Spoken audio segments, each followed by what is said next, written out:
ఇప్పుడంతా ప్రతి విషయంలో మనకి అమ్మ ఎన్నో విషయాలు చెప్తూ ఉంటుంది. ఇది చేస్తే మంచిది, ఇది చేస్తే చెడు, ఇట్లా చేయొద్దు అని కోప్పడుతూ ఉంటుంది. అప్పుడు మనం అమ్మ మాటలు విని విని బోరింగ్గా ఫీల్ అవుతాము. కానీ మనము అమ్మైనాక మన పిల్లలకి అవే మాటలు రిపీట్ చేస్తూ ఉండి వాళ్ళకి అర్థం కావట్లేదా, మీకు ఎంత చెప్పినా కూడా మీరు వినరా, ఇలానే చేస్తారా అని అంటూ ఉంటాము. అప్పుడు మనకి అమ్మ చెప్పేవి అవే మాటలు, ఇప్పుడు మన పిల్లలకి మనం చెప్పేవి అవే మాటలు. కానీ మనము అమ్మైనాక మాత్రమే మనం అమ్మ చెప్పే మాట మనకి అర్థమవుతూ ఉంటుంది.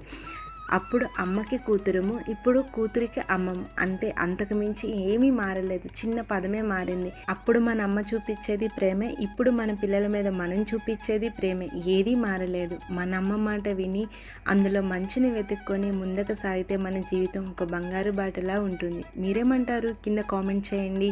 ఈ వీడియో మీకు నచ్చినట్టుంటే లైక్ చేయండి, మన ఛానల్ని సబ్స్క్రైబ్ చేయండి, వీలుంటే షేర్ చేయండి.